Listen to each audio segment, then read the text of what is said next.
India మొత్తం independence వచ్చింది, ఒక్క గోవాకి తప్ప.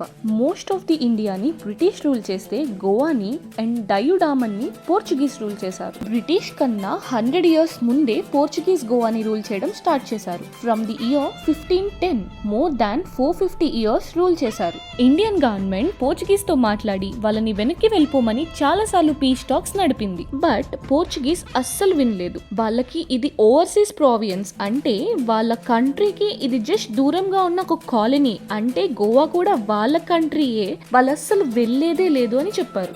వీళ్ళు ఇలా చెప్తే అస్సలు వినట్లేదని ఇండియన్ గవర్నమెంట్ లీగల్ యాక్షన్ తీసుకుని ఆపరేషన్ విజయ్ ని ఇనిషియేట్ చేశారు.